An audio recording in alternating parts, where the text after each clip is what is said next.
Welcome aboard, passengers. This is Mega Sim. I know, another video for today. The reason why is they have just released, Dovetail Games have just released a scenario planner news article. So this is going through a step-by-step guide of setting up a scenario using the custom tool.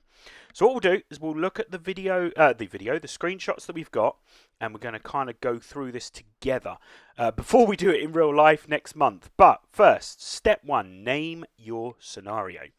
So we need to name our scenario, and we can have, as we know from the Q&A, up to 30 custom scenarios per route. So they have said picking a memorable name or theme will make it easier to find when you want to play it later. So my scenario names will probably be, because I'm just going to press a load of buttons on the keyboard. Anyway, step two, pick your start and end points. So we can try a non-stop service from end to end. We can do that. Want to try a specific branch or start in the middle of the route? Choice is ours. All we need to do is pick where we want to start, what platform we want to start at, and what path you would like to take, and where you want to end. So they said that there are pre-assigned paths depending on what route you take.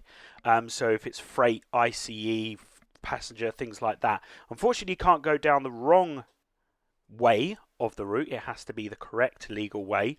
But there is the ability to choose that path if there is a few to choose from. And as it says, the menus display easy to read maps with clear locations as you pick your destinations from the list. And then we've got step three, set up your train. So we see here that it's not blurred like in the Q&A because we can clearly see the ICE there, and we can clearly see the DBBR 442.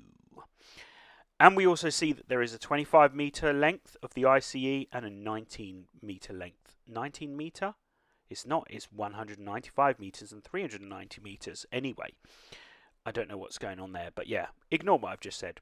Anyway, so there is a length. The reason why is because they've said that stations have markers. So if you look at, I don't know, Brighton Station or Paddington Station, potentially you could probably stick an ICE in there.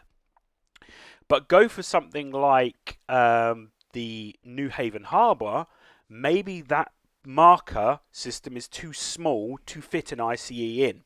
So it's the starting point. You can go through it halfway through, you can go to as many stations as you want, but the first station you start at, it needs to fit, because there could be points behind it or in front of it. It could be a stopper, buffers there. So you need to kind of take into consideration with that. But as we know, Preserve Collection, we're able to expand to include many more options, depending on the route, depending on the service, the start time, the train, whatever we want, passenger, freight.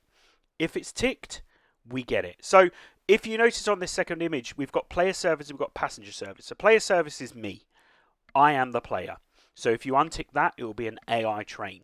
Then we've got the passenger service. That just means that when you tick a station, you start the loading unloading sequence that is required for that station. Okay, so it could be that a freight train or it could be an ICE stopper could stop at every single stop, but if you haven't selected passenger service, you stop at that station, then you have to reboot. Not reboot, but start up again. Oh, and here we go. Step 4, select your stops. So we can see here the maximum length for the train. So with your start and end point set, next you need to select the stops you want your player-controlled loco to go. Tick all, pick, or choose which stops you'd like. In this example, we're selecting all the stops for the ICE between our start point at Aachen to our end point in Cologne. Now, is that what we've got? Are they all the stations that we are getting on the Cologne route? Aachen, Stolberg, Rhein, Svea, Langewehe, Düren, Horum, and Cologne. Apologies on my pronunciations. But that could be it. That could be all the stations there. But can you see it's got the length of the train, that would be in there.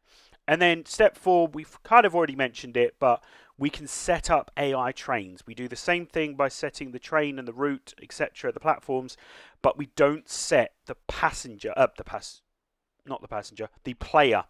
one. So you can see here on this image, you've got a guy with the hat. That is our train, so we can move it around. And it just involves repeating steps 2 to 4 for each. And then open the doors to some interesting combinations and just have trains driving here, there and everywhere. But as I mentioned in my Q&A recap, how are they going to do it when a train stops at a station and that's the end? Does that mean that that platform is now blocked, so you can't get to that platform? So if you've got, say, a train in front that goes from Aachen and then stops at Durham, does that mean that the ICE or whatever train you're running, can you not get to that point? Not sure. That's actually a question I want to ask. So yeah, how do you do that? So playing the scenario, step 5, we can see that we've got some details here. We knew about that from Sandpatch Grade. We've got the BR406, we are 435 tons, 8 cars, and we are a length of 199.4 meters from Aachen to Cologne. And work in progress, but a lovely image. There's the 442, there's the ICE. Yes, you've planned your scenario, it's time to enjoy it. You'll be greeted with clear, concise information of the upcoming journey as soon as you start, as details such as weight, length, etc. Remember, when you create a scenario planner, the world is empty. You have to fill it. If not, if you just put you are the only train that you will meet on that line. So just remember on that.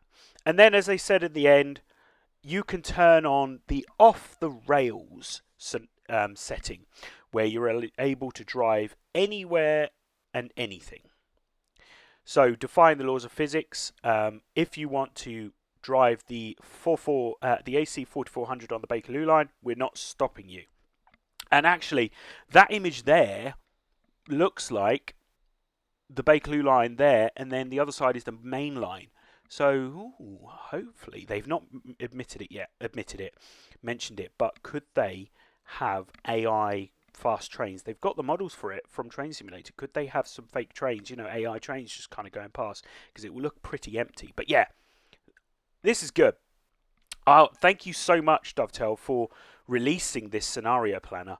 Just a step-by-step guide in readiness of that. Hopefully we'll get some more step-by-step guides, especially around the livery designer. That's the one that I want to know. How are you going to be able to get your livery, different patterns, things like that? Could you put a logo on? Not sure, but yeah, looking forward to that. Thank you again for watching. This was a very last-minute sporadic thing because I got a notification at 6 o'clock on the dot and went, ooh, there's something that's been released by DTG. So, Scenario Planner, amazing. Have a good weekend. We will see you in tomorrow's video. We've got a good one on the Class 166 on the Great Western Express line. Don't forget to subscribe for more videos, Megasim, and also Instagram, Twitter, and Facebook at Megasim UK. Have a great evening, and we'll see you on the next one. Thanks, guys. Bye.